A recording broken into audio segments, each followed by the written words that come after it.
নমস্কার, তোমাদের সকলকে জানাই অনেক ভালোবাসা। তো আজকের দিনটি শুরু করছি সকাল থেকে। এখানে দেখো আমার গাছে বেশ সুন্দর নয়নতারা ফুল ফুটেছে, আর এই ফুলটা নিয়ে আমি না একটু মাথায় গুজে নিয়েছি।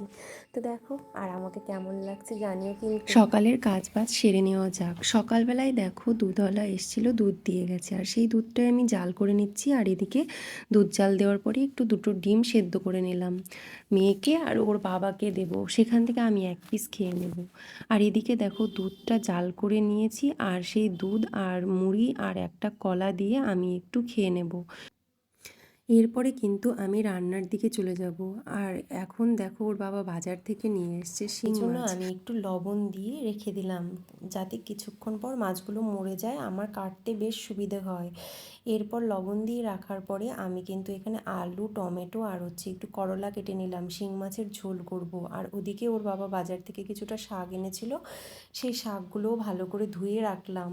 ধুয়ে রাখার পরে আমি এখানে মাছ রান্নার জন্য, আর এখানে আমি একদিকে আলু আর একদিকে করলা ভেজে নিচ্ছিলাম। তো এখানে আমার আলু আর করলা ভাজা হয়ে গেছে। এরপরে আমি নামিয়ে নিলাম। নামিয়ে নেওয়ার পর আমি শিং মাছগুলোকে বেশ ভালো করে ভেজে নিচ্ছিলাম। এরপর কড়াইয়ে তেল দিয়ে জিরে আর একটা শুকনো লঙ্কা, টমেটো দিয়ে বেশ কিছুক্ষণ নাড়াচাড়া করে জল দিয়ে দিলাম। জল দেওয়ার পরে আমি উচ্ছেগুলো দিয়ে দিলাম। উচ্ছে দেওয়ার পরে আমি কিন্তু এখানে ভাজা মাছগুলো কড়াইয়ে দিয়ে দিলাম। এরপর দেখো মাছের ঝোলটা আমার বেশ সুন্দর টকবগিয়ে এসছে। এরপরে আমি নামিয়ে নেব। এরপরে দেখো আমি এদিকে ভাজার জন্য যেগুলো কেটে রেখেছিলাম সেগুলো আমি এখন এক এক করে দিয়ে ভেজে নেব। আজকের রান্নায় আমি করেছিলাম শাক ঘন্ট মাছের মাথা দিয়ে। এই মাছের মাথাটা কয়েকদিন আগেরই আনা ছিল। আর করছি ঢ্যাঁড়স ভাজি পেঁয়াজ দিয়ে, আর করছি ঝিঙে ভাজি পেঁয়াজ দিয়ে। তো এই ছিল আজকের রান্না। ওহো, ভুলে গেছি বলতে, মাছের ঝোলটাও করেছি শিং মাছ দিয়ে। বেশ সুন্দর হয়েছিল আজকের আমার রান্নাবান্না। প্রত্যেকটা খাবারই খুবই সুস্বাদু হয়েছিল। অনেক দিন পর এতটা টেস্টি করে খেলাম। তো যাই হোক, আমি কিন্তু আমার এই চ্যানেলে রান্নাবান্না প্লাস বা আমি দৈনন্দিন জীবনে যা করছি না করছি সেগুলোই তোমাদের সঙ্গে তুলে ধরার চেষ্টা করব।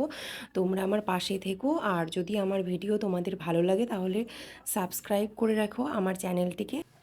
দেখো তোমাদের সঙ্গে গল্প করতে করতে আমার রান্না কিন্তু হয়ে গেছে। তবে আসি, তোমাদের সঙ্গে পরের কোনো ভিডিওতে দেখা হবে। তোমরা ভালো থেকো, সুস্থ থেকো।